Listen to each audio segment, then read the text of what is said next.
Buenos días, hermanos y hermanas. Este es el tercer audio del estudio que estamos haciendo acerca del arrepentimiento, y en los dos anteriores audios hemos podido ver cómo el arrepentimiento en realidad es un regalo de Dios, es algo que Dios nos ofrece, que aceptarlo o no, pero que en realidad es Él quien nos lo ofrece. Eso no es el único regalo que Dios nos da. También sabemos que la fe también es un regalo de Dios. Y ocurre lo mismo, la fe nos la ofrece Dios y bueno, unas personas la aceptan y otros la rechazan. Pero también es un regalo de Dios la fe. De hecho, Jesucristo también es un regalo de Dios. Dios nos envió a su Hijo unigénito para morir por nosotros en la cruz. Bueno, para muchas más cosas, ¿no? Para mostrarnos una vida de santidad y obediencia al Padre en un cuerpo humano, carnal, pero en santidad y obediencia al Padre, para mostrarnos que sí que es posible si vivimos conforme al Espíritu,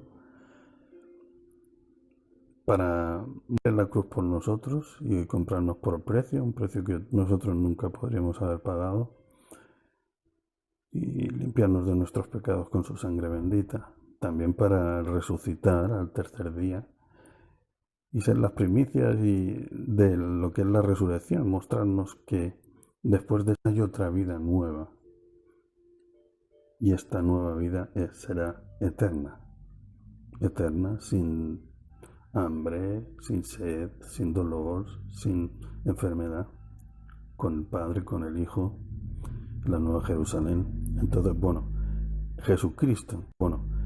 Jesucristo también fue un regalo de Dios para nosotros. Y la salvación, pues obviamente también es un regalo de Dios. Todo esto son regalos que Dios nos da. Lo que pasa es que a veces nosotros creemos que todo eso viene de nosotros. O sea que yo me arrepiento y pensamos que he sido yo. Y de arrepentirse, bueno, si tú tomas la decisión de aceptar el regalo que Dios te da de arrepentirte, esto lo vamos a ver más a fondo. Lo mismo con la fe. Pensamos a veces, pues yo hace un año decidí que Dios existe y, hermano, ¿cómo que usted decidió hace un año que Dios existe?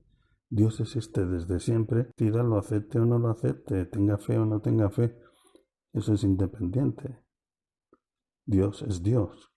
Lo que pasa es que usted decidió aceptar la fe que Dios le había ofrecido.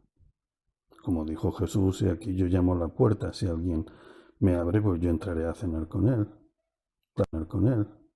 Claro, si no le abrimos la puerta, pues no. Entonces, bueno, lo que ocurre es que vamos a centrarnos en el tema de hoy.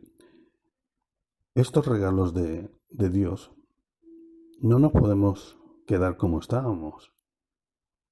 Decir, bueno, qué bien que Dios me ha dado la fe, qué bien que Dios me ha dado el arrepentimiento, y yo sigo siendo como era igual antes de conocer a Dios. Ya he aceptado a Cristo, ya soy salvo, ya no tengo que cambiar, no tengo que hacer nada. Esto es totalmente inexacto. Juan 3:3. Y bueno, toda la Biblia es inspirada por Dios, pero cuando habla Jesucristo en primera persona no hay nada que interpretar ni nada que discutir. Juan 3:3 dice Jesús, hablando a Nicodemo le dice, el que no naciere de nuevo, hablando a Nicodemo le dice, el que no naciere de nuevo no puede ver el reino de Dios. ¿Hay algo que no se entienda en esta frase? ¿Hay algo que pueda dudarse en esta frase? La dice Jesucristo en primera persona, se la dice de nuevo, no puede ver el reino de Dios. De hecho, luego le añade, ¿no? Y dice, el que no naciere de agua y de espíritu, no puede ver el reino de Dios, ¿verdad? Entonces, no puede ver el reino de Dios, ¿verdad? Entonces, nos es necesario nacer de nuevo. Alguno dirá, bueno, a mí me dijeron, tú acepta a Cristo como tu Salvador y ya eres salvo, ya no tienes que hacer nada más, da igual lo que... todos los pecados que hagas te van a ser perdonados y da igual lo que hagas, tú ya has aceptado a Cristo. Entonces las personas oyen esto y dicen, bueno, si lo único que tengo que hacer para ser salvo es decir que acepto a Cristo, ya sea cierto o no sea cierto, quiero decir, si a mí me dicen que lo es Salvador, pues como si esto fuese apuntarse hacerse socio de un club de fútbol o apúntese y ya está. No, esto no es así. Pero no es porque yo quiera poner pegas o quiera poner objeciones. No, es porque la palabra, Jesús lo dice, el que no nace de nuevo, el que no naciere de nuevo, no puede ver el reino de Dios. Nicodemo iba a ver a Jesús. ¿Creía en Jesús? Sí. Nicodemo era un fariseo, pero se iba a ver a Jesús porque tenía fe en él. Entonces, bueno, podríamos decir, como ya tenía fe en Cristo, pues ya es salvo, da igual. Entonces, bueno, podríamos decir, como ya tenía fe en Cristo, pues ya es salvo, da igual lo que haga. Pero Cristo le dijo, no, no, no. Nicodemo, te es necesario nacer de nuevo. No basta con esto. Has de nacer de nuevo. Vamos a ver qué dice Mateo 7:21.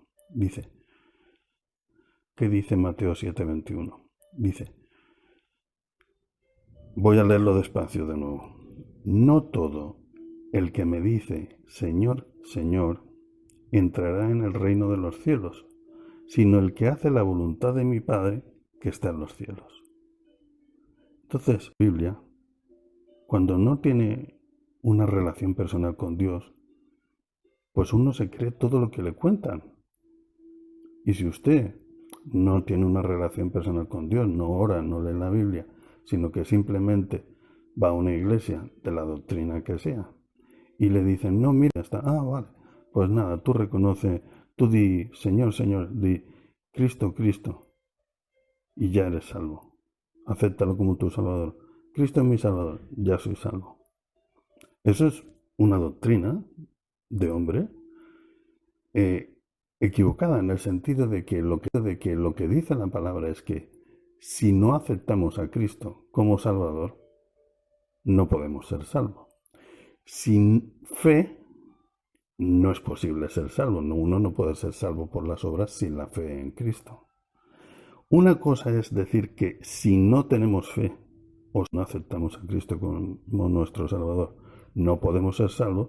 Y otro que simplemente por aceptarlo y simplemente por tener fe, vamos a ser salvos. ¿Por qué? ¿Por qué? Porque yo quiero hacer doctrina, porque yo quiero complicar las cosas. No, porque la palabra, ¿qué es nacer de nuevo? Es cambiar, nacer de nuevo. Cuando hacemos el símbolo del bautismo en agua, ¿qué hacemos? Nos sumergimos bajo del agua, inmersión, muerte al hombre antiguo. Salimos, nacemos al hombre nuevo. Es como una resurrección simbólica en el agua. Muerte al hombre antiguo, nacimiento al hombre nuevo. Las cosas viejas pasaron y aquí nuevas son hechas. Pero eso es solo un símbolo, el bautismo en agua. Luego hace falta el bautismo en agua. Luego hace falta un bautismo espiritual, que es lo que llaman bautismo en fuego, de fuego, en el sentido de cómo a veces se representa el Espíritu Santo como una llama sobre las cabezas de las personas, bautismo en fuego, pero en realidad es un bautismo espiritual en el Espíritu Santo. Ese hace falta también. El otro es un acto simbólico que hacemos para decir, yo creo en Dios, yo creo en Cristo, yo quiero ser cristiano, yo quiero nacer de nuevo, yo quiero cambiar, Señor, mira, aquí hago esta señal, para que veas que de verdad quiero ser tu hijo. Y entonces me bautizo en agua, me sumerjo y vuelvo a salir. Quiero nacer de nuevo. Y Dios lo hará en el momento que Él crea oportuno, te dará el nacimiento en el Espíritu. Bueno, entonces, como hemos visto, es fundamental nacer de nuevo y es fundamental que no basta decir Señor, Señor para entrar en el reino de los cielos, sino el que hace la voluntad de mi Padre que está en los cielos. En Romanos 12:2 dice, No os conforméis a este siglo, sino transformaos por medio del conocimiento, para que comprobéis qué buena es la voluntad de Dios, agradable y perfecta. Es decir, hermanos, hacer la voluntad de Dios, como decía Jesús antes, sino el que hace la voluntad de mi Padre que está en los cielos, para algunos dicen, madre mía, esto es un castigo, esto es un suplicio. Hacer la voluntad de Dios, en absoluto, la palabra lo dice. Para que comprobéis qué buena es la voluntad de Dios, agradable y perfecta. Yo en realidad no entiendo cómo hay personas que dicen que agradar a Dios o que cumplir su voluntad es un suplicio. No sé, para algunas personas honrar a su padre y a su madre es un suplicio, o si no robar es un suplicio, o si no matar es un suplicio. Para algunos el no fornicar es un suplicio, el no adulterar, el no amar a Dios o el no amar al prójimo. No sé cuál de las cosas para alguna persona, cuál de las cosas para alguna persona eso es un castigo o un suplicio de Dios. Yo creo que Dios principalmente nos ama y quiere que nos vaya bien. Dios sabe que haciendo esas cosas que están en los mandamientos, si hacemos cosas que no debemos hacer, si las hiciéramos, nos iría fatal en la vida. No solo que incumpliríamos su palabra y no tendríamos salvación, etcétera, sino que nos iría muy mal en la vida real. Porque cuando uno comienza con robos, cuando uno comienza con adulterios, cuando uno comienza a insultar a sus padres, cuando no honra a padre y madre, cuando desea los bienes ajenos, cuando mata, cuando no ama a Dios, cuando no ama al prójimo, pues ¿cómo es la vida de una persona? Acaba muy mal si hace esas cosas. Entonces decimos, ¿estos son los castigos de Dios? No, decimos, ¿estos son los castigos de Dios? No, estos no son los castigos de Dios, estos son las recomendaciones de Dios para una vida bella y hermosa, no ya en la Nueva Jerusalén, sino ya mismo en esta tierra. Quien viva así de esa forma normalmente tendrá una vida en esta tierra, una primera vida hermosa. Cuando nos vienen los problemas es cuando nos metemos en problemas, pues faltando el respeto a nuestros padres o fornicando o robando, pues entonces empiezan a surgir problemas en nuestra vida cuando empezamos a odiar, a envidiar los bienes ajenos. Todo eso es lo que nos trastorna nuestra vida, a odiar, a envidiar los bienes ajenos.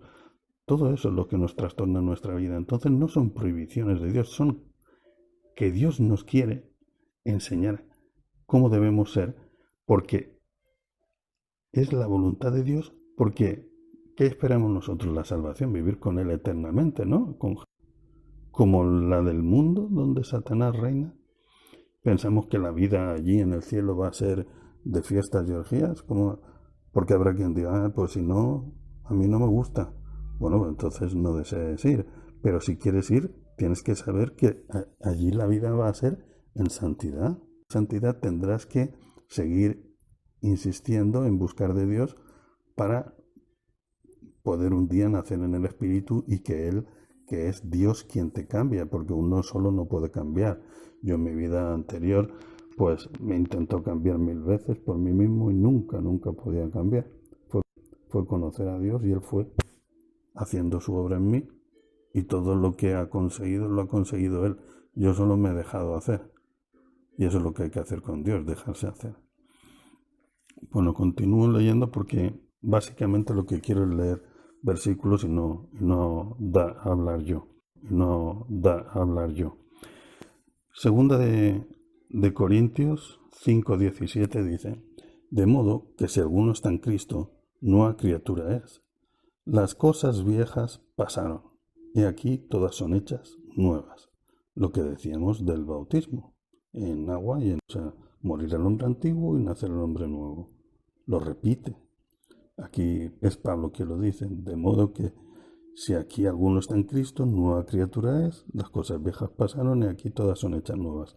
Entonces cuando vemos que somos igual que antes, cuando vemos hermanos que somos igual que antes, cuando vemos hermanos que siguen igual que antes de ser cristianos, algo falla, porque dice, de modo que si alguno está en Cristo, nueva criatura es, las cosas viejas pasaron y aquí todas son hechas nuevas.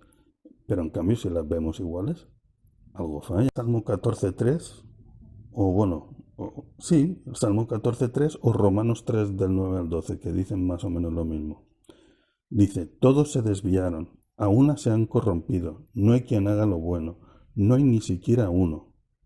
Esto tenemos que entenderlo. No podemos ser salvos por nosotros mismos. Entenderlo.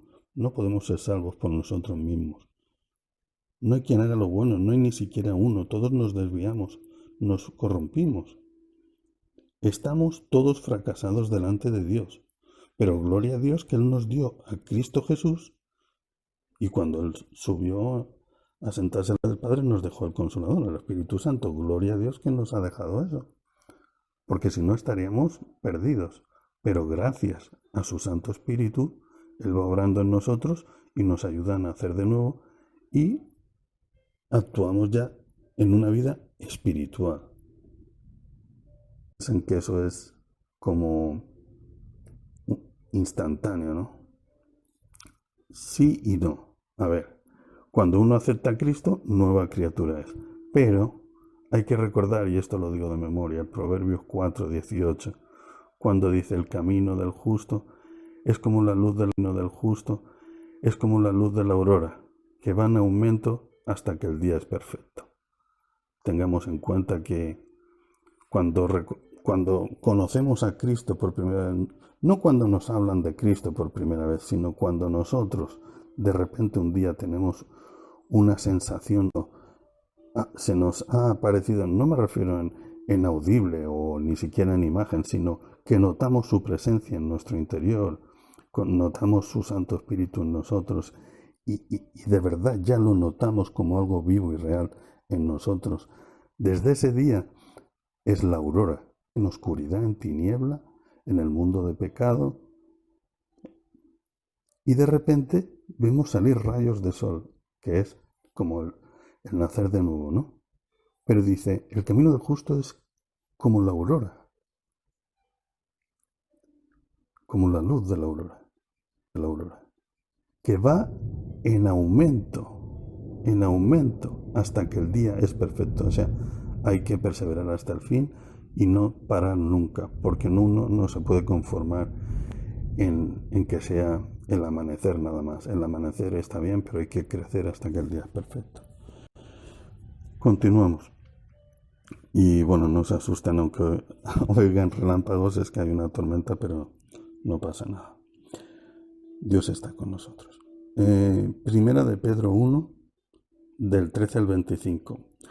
Bueno, eso es lo que quisiera leerles, como es un poco largo, voy a leer algunos versículos nada más, pero que cogen todo el contexto de este texto. Si quieren pueden leerlos ustedes. Es Primera de Pedro 1, del 13 al 25. Dice, sed santos, porque yo soy santo, y si invocáis por Padre a aquel que sin acepción de personas juzga según la obra de cada uno, conducíos en temor de Dios todo el tiempo de vuestra peregrinación, habiendo purificado vuestras almas por la obediencia a la verdad, mediante el amor fraternal no fingido. Amaos unos a otros entrañablemente de corazón puro. Y ahora viene una parte muy importante y dice, siendo renacidos, no de simiente corruptible, sino incorruptible, por la palabra de Dios que vive y permanece para siempre. Se excusan y disculpan para vivir en pecado. Es cierto que muchas veces siempre ponemos una excusa, es que me tentaron, es que todavía no puedo, dentro de 2 años ya dejaré de fornicar y ya me casaré y bueno, ahora estoy dejando de beber, pero bueno, quizá con el tiempo siempre ponemos alguna excusa. Navidad, después de fin de año. No hay excusa, hermanos, no hay excusa ni disculpa para vivir en pecado, porque Dios no solo nos dio a Jesús, sino también al Espíritu Santo, el Consolador, ¿no? Y Él está con nosotros cada día. Dios vino a darse a conocer, pero como no leemos la Biblia, Él se dio a conocer a través de la palabra, ¿no? Pero como no la leemos, andamos creyéndonos todo lo que nos cuentan. El ser humano fue creado templo del Espíritu Santo y eso lo tenemos que tener claro. Primera de Corintios 2, versículos 9 y 10 dice: cosas que ojo no vio, ni oído oyó, ni han subido en corazón de hombre, son las que Dios ha preparado para el que le ama, o para los que le aman. Pero Dios nos las reveló a nosotros por el Espíritu, porque el Espíritu todo lo escudriña, lo de Dios. Como ven, hay un plan de Dios para darse a conocer a nosotros. Dios nos dio a su Hijo unigénito y quiere que reflejemos su carácter. Quiere que reflejemos su carácter. Pero para nosotros, a ver, Dios quiere que reflejemos el carácter de su Hijo, ¿no? Y podemos decir, ya, pero eso para nosotros es imposible. ¿Cómo vamos a ser nosotros tan santos como Cristo fue? ¿Vamos a ser nosotros tan santos como Cristo fue? Cierto, para nosotros eso es imposible, pero para Dios no hay nada imposible. Entonces, apoyémonos en Él, pongámonos a sus pies, y Él nos ayudará a hacer cosas que para nosotros nos parecen imposibles. Vamos a leer ahora Colosenses 1:15. Dice: Jesús es la imagen del Dios invisible, el primogénito de toda creación. Esto lo digo para que tengamos claro que Jesús es la imagen de Dios, del Dios invisible. A Dios nunca nadie lo vio, pero vimos al Hijo, que es la imagen. Lo vio, pero vimos al Hijo, que es la imagen de Dios, es lo que podemos conocer de Dios. Entonces es importante tener una relación personal con Dios. Fíjense en esto que voy a decir. Y algunos se va a asustar porque, bueno, pero ahora lo entenderán. Abraham no creyó en Dios. ¿Cómo puede ser, hermano, si Abraham es el padre de la fe? Pues fíjense, Abraham no creyó en Dios. Abraham creyó a Dios. Lean Génesis 15:6. Dice, Abraham creyó a Dios. Lo mismo creer en alguien de quien te han hablado que creer a alguien que te habla. Entonces nuestro objetivo es creer a Cristo, creer a Dios, tener una relación a través. Dice, bueno, pero Jesucristo no puede estar aquí sentado en mi sofá. Jesucristo no puede estar aquí sentado en mi sofá y yo hablar con Él. No, Jesucristo en persona no, pero Él nos dejó el Consolador y su Santo Espíritu mora en nosotros. Si somos vasijas de honra, pues Él mora en nosotros, entonces uno puede hablar con Él. Y claro, cuando empezamos decimos, ya, pero yo le hablo, pero Dios siempre nos está hablando. Y a veces cuando decimos que no lo escuchamos es porque nos pasa a veces como las emisoras de radio, ¿no? Que si buscamos en el dial que no es, pues no oímos nada. De repente un día cambiamos el dial de la radio y empezamos a oír esa emisora y decimos, madre, desde Dios sabe cuándo, ¿me entiendes? Pues Dios es así, siempre nos está hablando, pero a veces estamos en una vida pasada, en una vida pasada quiero decir viviendo como vivíamos antes, o no hemos cambiado, no sabemos escuchar o estamos nerviosos para oírle y eso no debe ser así. Oírle y eso no debe ser así. Dios, hay que estar tranquilo ante Él, con humildad, con todo el respeto, pero sin esforzarnos, porque no es con nuestras fuerzas que logramos llegar a Él. Él se presenta a nosotros tenemos que estar quietos y Él viene a nosotros tenemos que estar receptivos, claro, no por ahí dando vueltas y haciendo otras cosas, pero si uno está quieto buscándolo, Él vendrá a ti, no te preocupes de decir, ¿qué debo hacer? ¿Qué debo ponerme de pie, saltar, estar tumbado? Tranquilo, hermano, tranquilo. Dios está pendiente de ti, está pendiente de todos y cada uno que lo busca. Entonces, bueno, como decía, es Dios quien viene a ti y no tú quien vas a Él. Pasa lo mismo cuando Jesús fue a Jericó para traer el arrepentimiento a Zaqueo.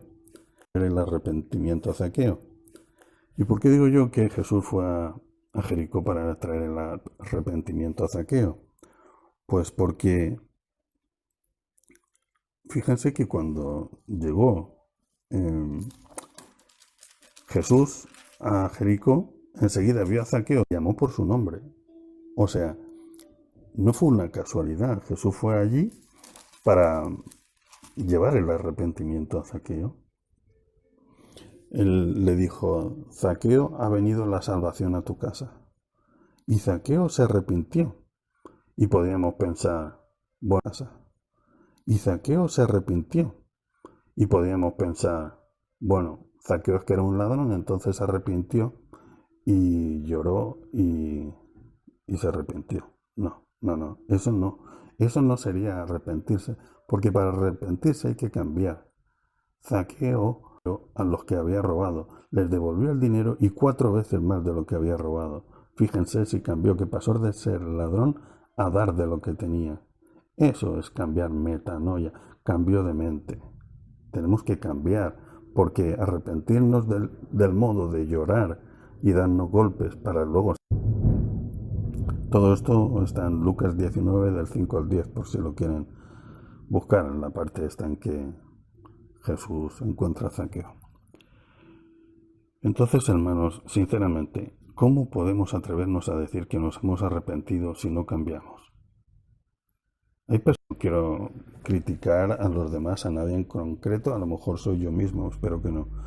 Pero hay personas que llevan años yendo a la iglesia, años y años y años, y siguen siendo igual que cuando empezaron. Entonces, ahí falla algo, ¿no? O sea, quiero decir, eso es religiosidad, porque si no cambiamos... Bueno, sigamos con esta idea de que es Dios quien nos ofrece el arrepentimiento. Vamos a ver algo. ¿Pablo decidió arrepentirse o fue Dios quien le ofreció el arrepentimiento?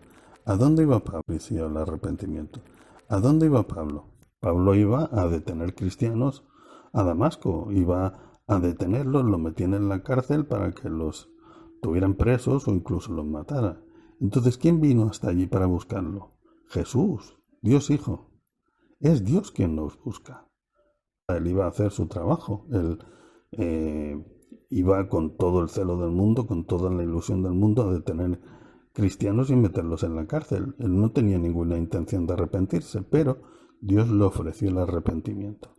Y él lo aceptó. Ahí está la clave, en aceptarlo. Y como cambió, es que se arrepintió, porque lo mostró, pasó de perseguir a cristianos a expandir el cristianismo pues en todas las naciones. O sea, fíjense si eso es arrepentirse, eso es cambiar.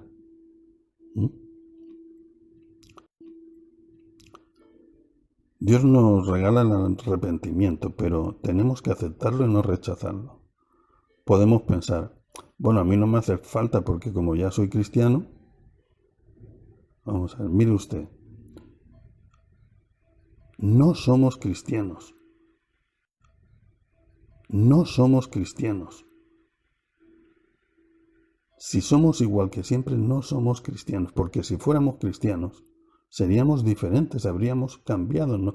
Quiero decir, cuando uno sigue siendo el mismo que era, uno no puede decir yo no necesito arrepentirme porque ya me arrepentí. Uno no puede decir yo no necesito arrepentirme porque ya me arrepentí el día que acepté a Cristo. Desde entonces ya no necesito arrepentirme más. Hay quien piensa que el arrepentimiento es un día. El arrepentimiento es cada día. Cada día. Señor, perdóname por esto que he hecho. Señor, perdóname por esto que he hecho. Hay que declarar que ha hecho uno más. Incluso decir, Dios mío, si hay algo que yo no me he dado cuenta, házmelo ver para que yo pueda verlo y reconocerlo y declararlo. Y pedirte perdón y cambiar. Sabemos cuál es el defecto. Tenemos que pedir a Dios que nos lo haga ver. Hermanos, Juan el Bautista predicó el arrepentíos. Jesús predicó arrepentíos. Pedro predicó arrepentíos. Pablo predicó arrepentíos. El arrepentimiento se predica a los cristianos si ya somos cristianos. O sea, ¿por qué Juan el Bautista, Jesús, Pedro, Pablo? estaban siempre recomendando a los cristianos o a los discípulos: arrepentíos, arrepentíos. ¿Por qué? Porque esa insistencia, pues porque tenemos que cambiar, tenemos que nacer de nuevo. Y esto no es una doctrina, esto hay que vivirlo. Esto no es religión, esto es una experiencia personal con Cristo. Vamos a ver otra escena bíblica en la que se ve claramente que es Dios quien lleva el arrepentimiento a las personas. Jesús fue a Samaria a regalarle el arrepentimiento a la mujer samaritana. Yo lo tengo clarísimo eso. Porque, quiero decir, cuando él venía de Nazaret a Jerusalén, cambió de ruta se desvió un poco, digamos, para pasar por la ciudad de Sicar, donde estaba la mujer samaritana. No tenía necesidad de pasar por allí, pero él lo hizo. A la mujer le puede haber parecido una casualidad, a nosotros nos puede parecer una casualidad, pero para él no fue una casualidad, él sabía a qué iba. La ciudad de Sicar, si no me equivoco, creo que significa ciudad de los borrachos. O sea, imagínense qué tipo de ciudad era. Y ya conocen lo de la mujer samaritana. No voy a entrar en contar esta historia, ¿no? Pero lo que sí que quiero es Jesús, para ofrecerle el arrepentimiento. ¿Se arrepintió esta mujer? Por supuesto que se arrepintió. Algunos dirían: bueno, pero es que ya se había casado 5 veces y ahora ni siquiera estaba casada, a lo mejor era una prostituta. Pero digo yo, pero es que los borrachos, las prostitutas,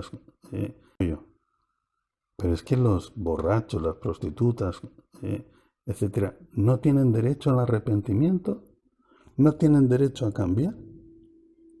¿A qué dijo Jesús que había cambiado? ¿A qué dijo Jesús que había venido? A por las ovejas perdidas del pueblo de Israel. No necesitan un médico. Es los enfermos los que necesitan ser sanados. Él vino a eso.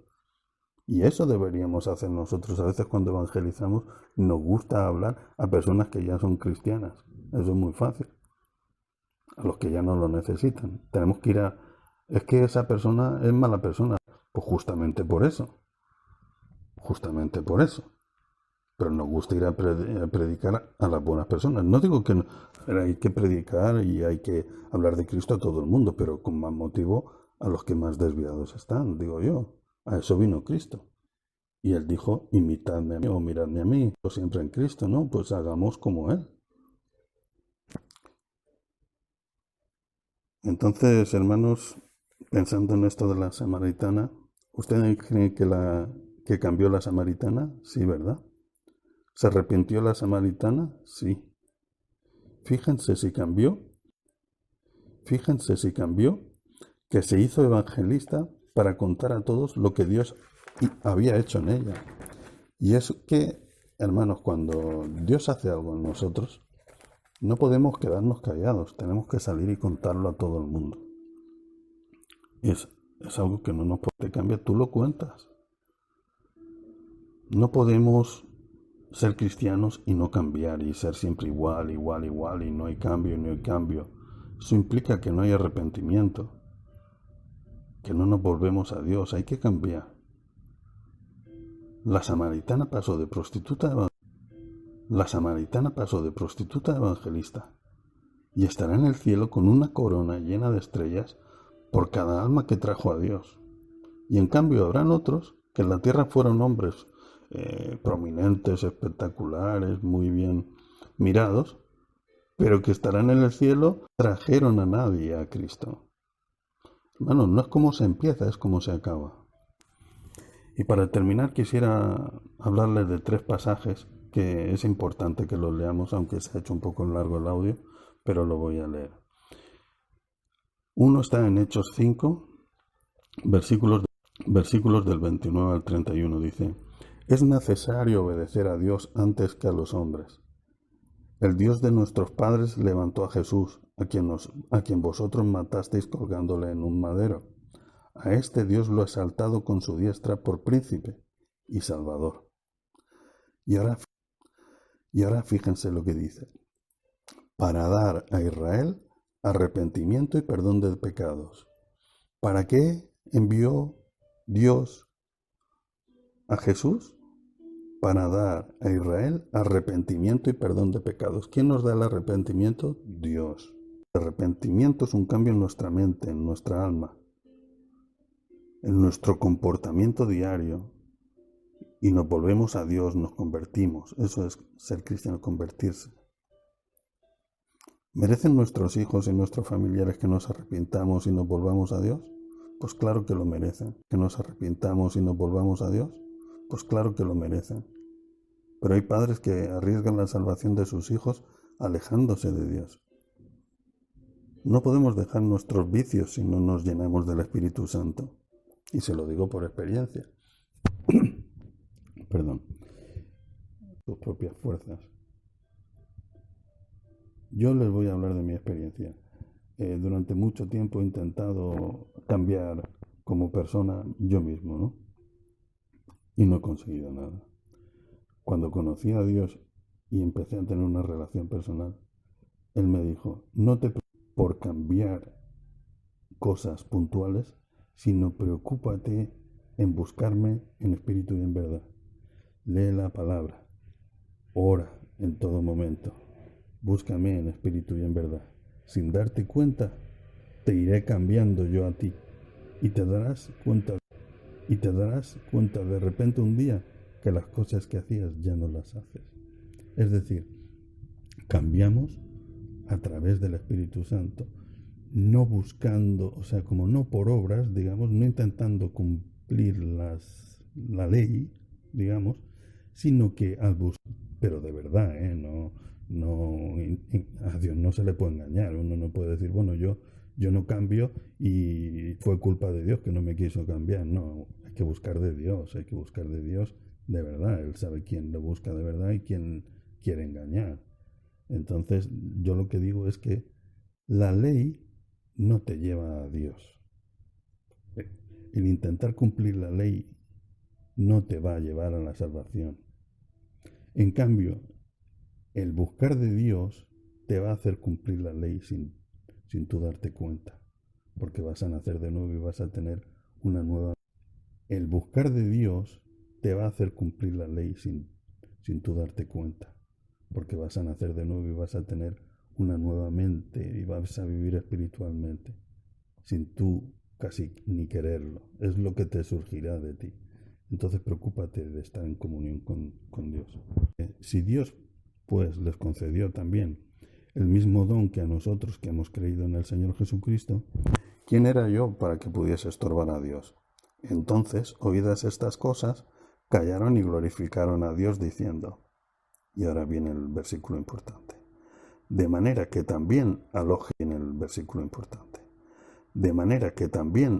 gentiles les ha dado Dios arrepentimiento para vida. ¿Quién le ha dado a los gentiles arrepentimiento para vida? Dios. De manera que también a los gentiles les ha dado Dios arrepentimiento para vida. Antes vimos que decía que le había dado al pueblo de Israel arrepentimiento. Se lo dio al pueblo de Israel porque en aquel momento el pueblo de Dios era solo el pueblo de Israel. Pero en realidad le dio arrepentimiento al pueblo de Dios, que en ese momento era Israel y que ahora es todo aquel que crea en Cristo. Sea griego, sea judío, sea hombre, sea mujer, sea esclavo, sea libre. O sea, eso no tiene importancia. El que cree en Dios y en su Hijo Jesucristo es hijo de Dios. Entonces es su pueblo. Y por último, el tercer texto está en 2 Timoteo 2, versículos 24 al 26, y dice, porque el siervo del Señor no debe ser contencioso, sino amable para con todos, apto para enseñar, sufrido, etc. Que con mansedumbre corrija a los que se oponen. Y ahora dice, por si quizá Dios les conceda que se arrepientan del diablo en quien están cautivos. Bueno, hermanos, esto es todo. Como ven aquí en este último texto también dice, por si quizá Dios les conceda que se arrepientan para conocer la verdad y escapar del diablo, ¿no? Entonces, bueno, esto es todo, hermanos, por hoy. El próximo día, si Dios quiere, veremos el cuarto capítulo.